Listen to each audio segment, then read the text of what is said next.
Bonjour à toutes et à tous et bienvenue dans un nouvel épisode de Junko. Alors c'est un épisode un peu spécial, un épisode bonus, un épisode dans lequel j'ai eu envie en fait de vous raconter, de tout vous dire sur le premier semestre 2025 de Junko. J'avais envie en fait de vous emmener dans les coulisses, de vous raconter ce que j'ai traversé, ce que j'ai construit, ce que j'ai ajusté, ce que j'ai osé faire, ce que j'ai expérimenté, ce que j'ai appris, ce que j'ai lancé. Enfin bref, je vais tout vous raconter ici. Moi, j'avoue que je suis très cliente de ces épisodes-là, de ces formats-là, des personnes que je suis. Ça me permet de voir leurs évolutions, les choix, les décisions, les directions que les personnes en fait que j'aime bien du coup prennent. Et voilà, je me suis prêtée à l'exercice et j'avoue que j'ai beaucoup aimé. C'est hyper salvateur parce qu'en fait, ça permet vraiment de se poser, de faire le point et d'ancrer en fait les apprentissages et la direction en fait qu'on veut prendre pour plus tard. Et puis restez jusqu'à la fin parce qu'en fait j'ai une petite annonce à vous faire. J'ai pris une décision pendant les vacances. Tous les ans je vais à Calvi en Corse et me demandez pas pourquoi, mais moi je sais pourquoi. C'est parce que Calvi m'inspire et c'est vraiment ma safe place. Je prends à chaque fois des décisions assez fortes. Donc j'en ai pris une aussi cette année et donc je vais vous raconter tout ça à la fin de l'épisode. Tout ça en fait ça permet, je souhaite en fait que vous puissiez encore plus comprendre Junko, avoir des éclairages sur l'entreprise, savoir ce qui m'anime, sur ma manière de travailler aussi et sur les accompagnements que je propose. Et c'est là aussi que je trouve que c'est intéressant en fait ce genre d'épisode. Alors, on y va. La première chose, j'ai commencé l'année en posant des nouvelles fondations. Alors en janvier, Junko en fait a pris un nouvel élan avec une nouvelle identité visuelle, avec un violet profond et des petites touches de rose flashy. Bon pour le peps, le fun, pour ceux qui me connaissent, voilà, moi la vie professionnelle pour moi c'est un vrai terrain de jeu, ça a toujours été le cas pour moi et donc je voulais que ça reflète ça. Bon le violet profond, bon c'est pour le coaching, la profondeur du coaching, on va vraiment chercher ce qui murmure à l'intérieur. Donc pour moi l'association des deux me correspondait bien et correspondait bien à là où je voulais vous emmener. Et donc vraiment, je suis très très ravie de cette identité-là. Elle reflète vraiment bien Junko. Dans la foulée, le site a été refait, donc pour forcément aussi mieux refléter l'univers de Junko, ce que je propose. Et puis, j'ai aussi pris le temps. Je devrais dire, j'ai aussi pris beaucoup de temps pour modéliser, une méthode signature Junko. C'est une méthode, une approche pour le renouveau professionnel qui a été pensée en fait à partir de trois choses. À partir de ma propre expérience de transition professionnelle, parce que bon, moi j'ai fait une reconversion. Ma première vie professionnelle était infirmière. Même dans la vie d'infirmière, j'ai fait plusieurs virages professionnels dans cette première carrière-là, parce que on le sait, les évolutions professionnelles, les changements, c'est pas forcément faire de reconversion à 360 degrés. On peut déjà modifier certains aspects en fait de son métier pour aller explorer davantage, encore apprendre dans le métier dans lequel on évolue. Donc c'est parti de ça. C'est parti aussi de ma formation de coach. Forcément, j'ai appris énormément de choses. Donc il y a des bases qui sont reprises aussi. Et puis c'est inspiré aussi de toutes les expériences de coaching que j'ai fait, de tous les coachings, de toutes mes coachées, voilà, où j'ai expérimenté, j'ai analysé, j'ai observé, j'ai ressenti et j'ai récupéré tout ça, tout ce contenu précieux pour créer cette méthode. Cette méthode, en fait, je l'ai construite aussi accompagnée d'une mentor coach expérimentée en évolution, en transition professionnelle. On a tout parcouru ensemble, elle a tout validé. C'était important pour moi de valider en fait la qualité de mon travail. Et puis moi, j'aime travailler avec les autres. Et donc, ça a été très porteur. Et puis donc cette méthode, elle est devenue finalement la colonne vertébrale de mes accompagnements. C'est un cadre qui est très sécurisant, un cadre où je sais que je vous emmène cap après cap. Après, dans ce cadre, il y a une certaine souplesse, bien sûr, parce que chaque personne coachée va à son rythme, chaque personne a des besoins différents à des moments différents. Pour moi, cette capacité d'adaptation, c'est vraiment ma force aussi, puisque grâce à mon ancien métier, justement, j'ai développé une forte capacité d'adaptation aux personnes pour qu'ils me fassent confiance. Et donc ça, je sais exactement comment jongler et comment être en écoute active des besoins et des ressentis en fait des personnes que j'accompagne. Voilà pour cette partie-là. Côté équipe. Alors côté équipe, en fait, j'ai eu envie de m'entourer d'une stagiaire, d'un stagiaire. J'ai fait une offre en fait de recrutement de stagiaires pour m'accompagner sur le développement de Junko, notamment sur la communication et sur la stratégie. Bon, j'ai eu une déconvenue parce que j'avais trouvé un stagiaire qui était super, qui est super, mais du coup, il a dû annuler genre. Je crois que c'était même pas 5 jours avant, je crois. J'ai tout préparé parce que son école a refusé au dernier moment en fait le télétravail. Qui en fait faisait partie notamment du stage et donc voilà, ça a été très frustrant. Je vous avoue, franchement, ça a été un peu un petit coup dur sur le moment parce que voilà, j'étais vraiment, j'étais ravie de l'accueillir chez Junko, puis j'avais déjà tout préparé, etc. Mais bien sûr, j'ai continué le travail. Donc, il devait arriver genre en avril.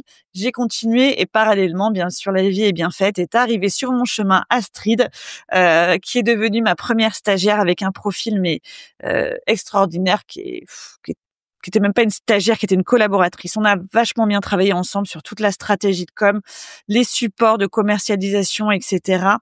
Par rapport à mes offres, je vais vous en parler après.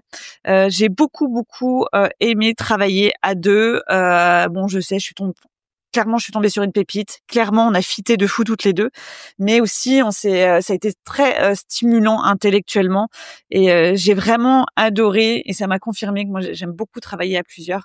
Donc je sais pas de quel avenir sera fait de Junko, mais voilà, avoir une équipe, soit de freelance, etc. Quand Junko se développera, avoir une équipe Junko, vraiment c'est quelque chose qui me ferait vraiment kiffer. Donc voilà, à suivre, peut-être dans les prochains bilans, je vous en reparlerai. Ce sera pas tout de suite, mais c'est quelque chose en tout cas qui mène en tête, quoi. Sinon, j'ai testé, j'ai osé le collectif. Alors au printemps, j'étais sur plusieurs chantiers. Bon, le podcast que j'ai relancé. Donc au final, j'ai publié 11 épisodes, 4 interviews et 7 épisodes en solo. Ce qui est super, c'est qu'en fait, les interviews sont autant écoutées que les épisodes solo. Enfin, je devrais dire, les épisodes solo sont autant écoutés que les interviews parce que, en fait, ça m'a surprise parce que je suis en solo, etc. On a tout, voilà, le côté interview, bah, c'est une exploration hyper intéressante parce que on fait des rencontres, on discute avec les gens, je vous fais découvrir des parcours professionnels, c'est inspirant, etc. Mais moi, je suis que l'intervieweuse, pardon. Donc, du coup, c'est pas que c'est facile, mais forcément, je m'expose moins. C'est moins, voilà, moi qui suis dans le devant de la scène. Donc, les épisodes solo, c'est beaucoup plus challengeant. Et le fait que vous les écoutiez, en fait, autant, voire plus que les interviews, bah, ça a été un peu ma surprise, en fait, de ce premier semestre. Et voilà. Et je vais continuer donc sur cette lancée. Ça m'a vraiment encouragée à continuer à développer ces épisodes solo. Et puis, du coup, à force d'en faire, on a fait 7 quand même. Bah, je suis de plus en plus à l'aise et je me sens vraiment bien dans cet exercice. Donc, je vais suivre, je vais vous suivre et je vais continuer donc avec beaucoup de plaisir et développer peut-être même encore plus ces épisodes solo. Et pour tout ce qui est qualité du podcast, sachez que je me suis entourée d'une ingénieure son pour le montage, des belles fréquences, ça s'appelle, son entreprise. Et voilà, ça me laisse plus de temps, moi, pour aller vraiment sur le cœur du podcast, parce que les montages et les mixages, ça prend beaucoup plus de temps. Sur autre chose, j'ai lancé le tout premier coaching de groupe. Alors là, c'est vraiment j'ai envie de dire, un des événements les plus marquants de ce premier semestre. Je l'ai lancé en juin. Voilà, bon, c'est né de deux choses, mon double amour, quoi, ma double passion, ma passion du coaching et ma passion pour les groupes. J'ai une passion pour les groupes. Voilà, je pense que c'est lié aussi à mes activités de formatrice à côté. Filez-moi un groupe, n'importe quel groupe, moi je me régale. Je passe toujours des bons moments. C'est comme ça, c'est naturellement. Je fédère. J'aime beaucoup en fait mettre le collectif au service en fait des individualités. Du coup de faire voilà, émerger l'intelligence collective, que le groupe se nourrisse, de savoir prendre voilà, poser bien le cadre en fait pour qu'il y ait une dynamique en fait vraiment très favorable pour les personnes, qu'elles puissent vraiment s'épanouir dans le groupe. Et à côté de ça, de savoir en fait me mettre en posture basse quand le groupe en fait commence à devenir groupe d'ailleurs, puisqu'au début voilà c'est 3, 4 personnes qui arrivent indépendamment, et d'observer cette naissance du groupe et de le voir en fait se nourrir comme ça. Pour moi, enfin c'est un vrai kiff. Je passe toujours des très bons moments. Donc voilà, donc je me suis dit allons-y, coaching plus groupe, testons. Et donc c'est un succès puisque en fait le groupe s'est rempli. Alors de base, je voulais 4 personnes. Voilà, parce qu'il faut quand même garder pas mal de proximité du coup pour moi, enfin en tout cas dans la façon que je coach moi. Mais je ne sais pas comment vous dire, les 3 premières inscrites, en fait, j'ai eu vraiment la sensation, l'intuition que le groupe était complet. C'est que les 3 personnalités, en fait, ça allait le faire et il en fallait pas une 4e. Donc, je me suis écoutée et j'ai arrêté là les inscriptions. Et puis, effectivement, voilà, là, mon intuition s'est confirmée. Le collectif fonctionne très bien. L'effet miroir fait vachement bien son job, dans le sens où en fait d'observer, d'écouter comment ça percute chez les autres, ça percute aussi sur la personne qui observe. Ça leur fait des effets rebonds en fait. Voilà, les questions, quand je réponds à la question, comme moi je pose une question à l'une, ça percute l'autre. Enfin, franchement, le collectif fonctionne extrêmement bien. Il y a beaucoup aussi de soutien. Ça c'est magnifique, hein. C'est magnifique à voir, c'est magnifique à observer et à vivre, je pense, pour elle. Donc voilà, ma posture là, franchement, prend encore toute une dimension encore nouvelle par ce coaching de groupe, et vraiment j'apprécie beaucoup. Et donc, le coaching de groupe restera toujours à 3.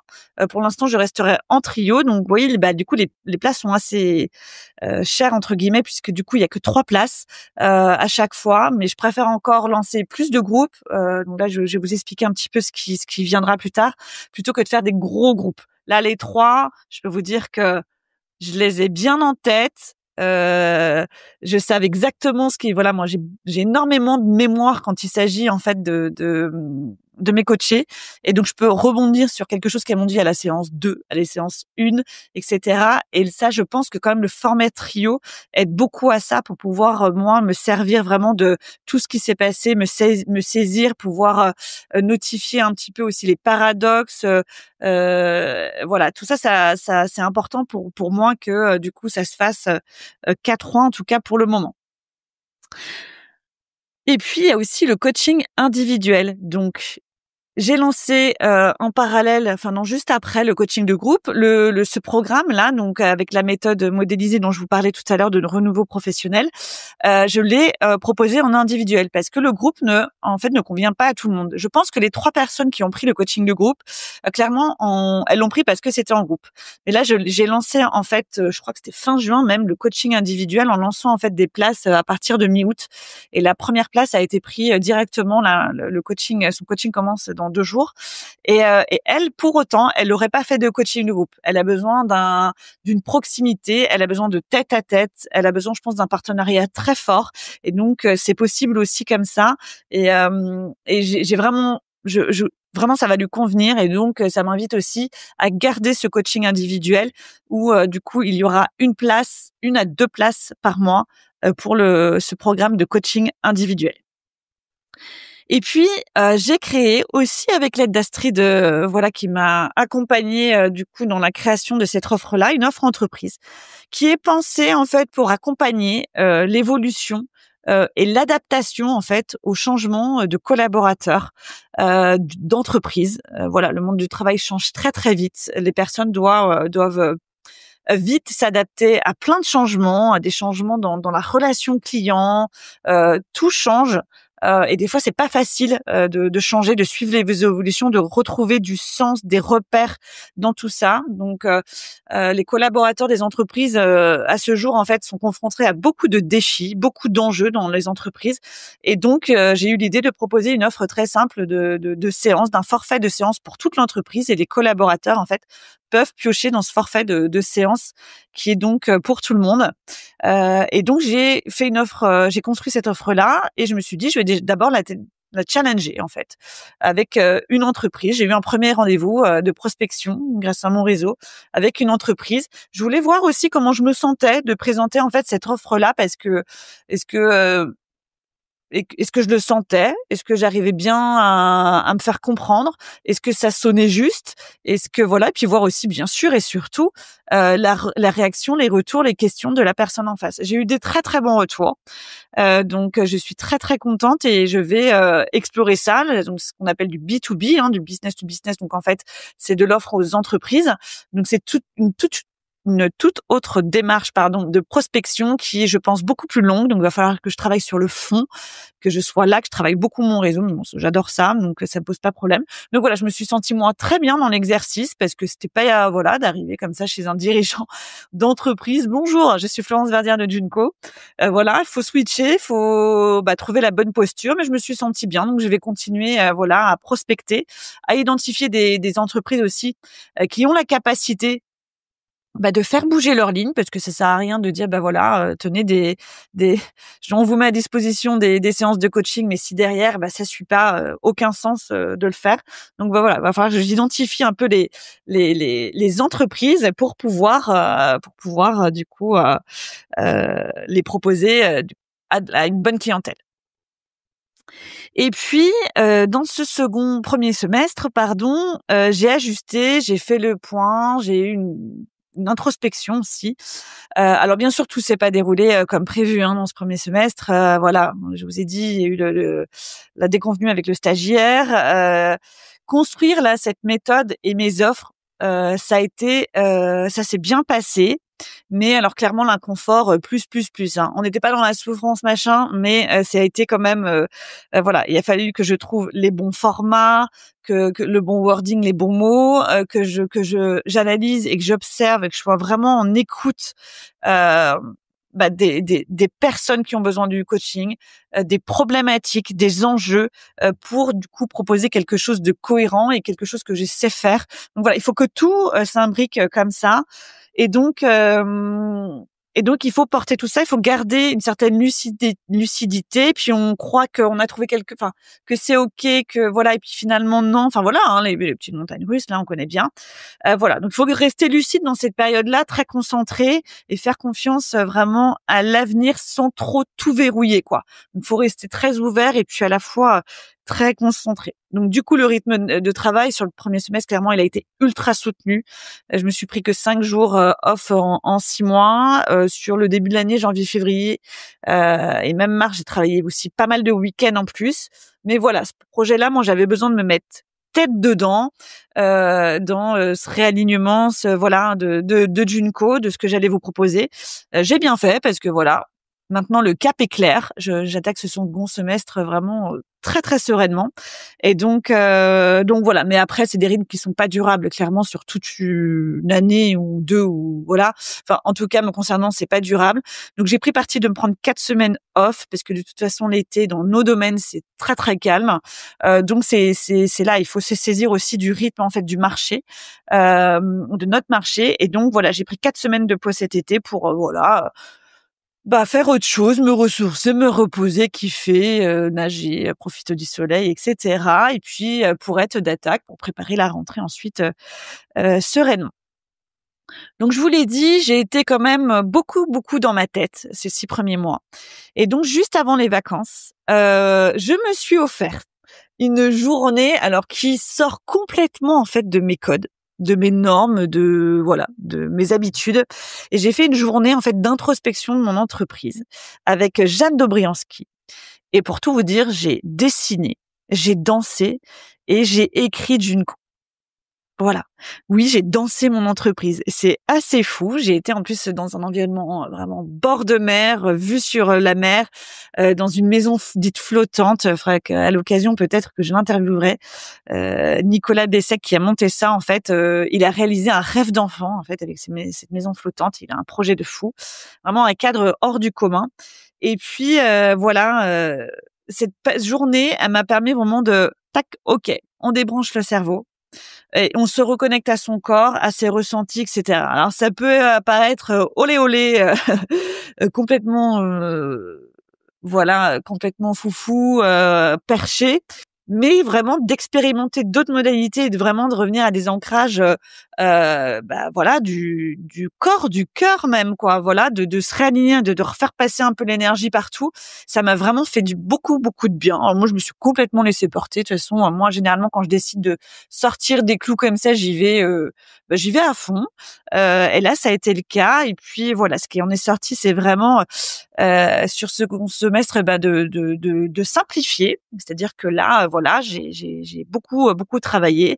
Maintenant, mes offres, elles sont claires, elles sont nettes, et je vais aussi me faire confiance, oser être moi-même.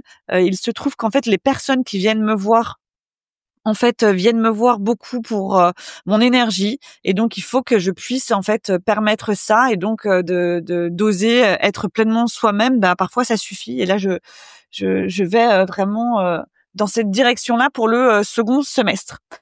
De garder la vie professionnelle comme un terrain de jeu, bien sûr, toujours et encore, et puis vraiment de nourrir ce qui m'anime. Ce qui m'anime, c'est de faire éclore, en fait, chez les personnes que j'accompagne, eh bien, leurs envies, leurs projets et leurs rêves. Donc je vais continuer là-dessus, et je vais surtout continuer de faire rayonner Junko dans ce sens-là.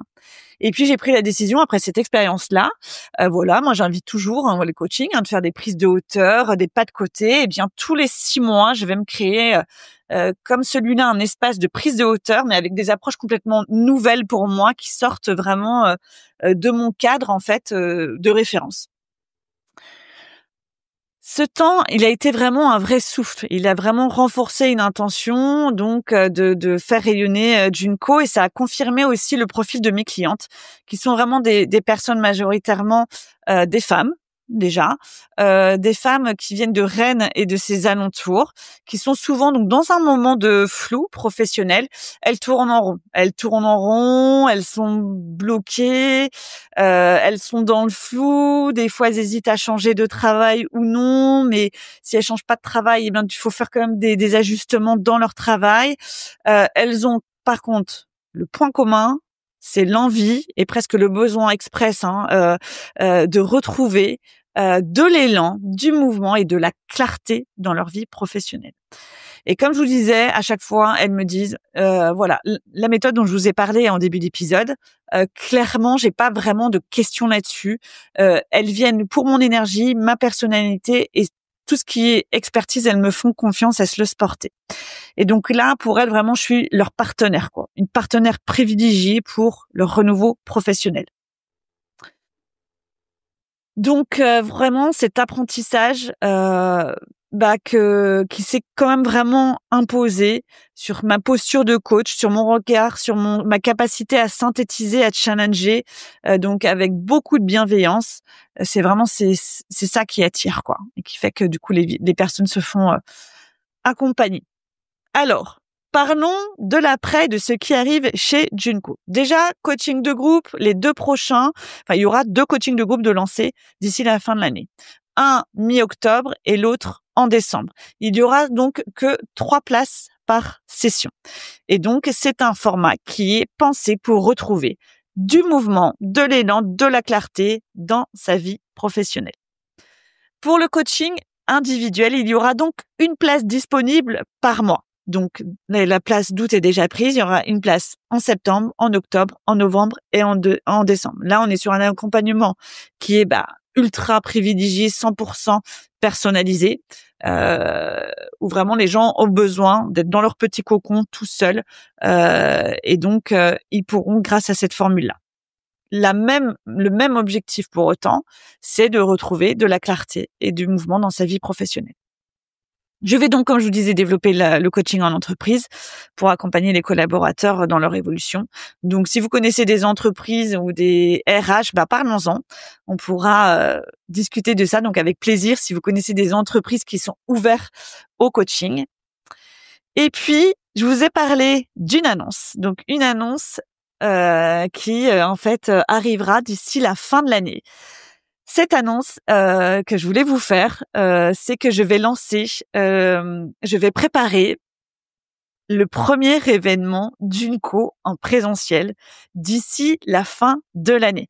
J'ai vraiment envie de vivre ça avec vous, une expérience collective sur la thématique bien sûr de la vie professionnelle. Alors je vous en dirai plus bientôt parce que je vais préparer ça. J'ai déjà capté le lieu. Il y a plein de choses de synchronicité qui se sont faites, d'alignements qui ont été une évidence. Donc je vous en reparlerai très vite de cet événement qui viendra vraiment, qui sera certainement un temps fort de ce second semestre. Donc voilà, je pense que je vous ai tout dit. Je pensais pas parler autant. Moi, je suis vraiment très très heureuse en fait de pouvoir partager tout ça avec vous. Je trouve que c'est vraiment intéressant de pouvoir voir un peu l'ambiance, les coulisses, tout ce qui se passe aussi dans la vie d'une entreprise, tout ce qui se passe aussi chez Junco, que vous puissiez en fait avoir plus les tenants, les aboutissants, les enjeux, et puis comme ça pouvoir suivre aussi tout ce qui s'y passe et peut-être mieux comprendre aussi ce que je propose. Donc je vous remercie beaucoup de votre soutien en tout cas à toutes et à tous dans cette aventure. C'était une aventure profondément humaine d'Unco, donc c'est grâce à vous, c'est avec vous en tout cas que je la construis. Donc un grand merci à vous pour votre soutien. N'hésitez pas à parler de Junco à votre entourage, à laisser des avis, des likes, etc. sur les réseaux. Vraiment, vous savez que dans le monde du travail, surtout chez les entrepreneurs, c'est vraiment ce qui nous drive.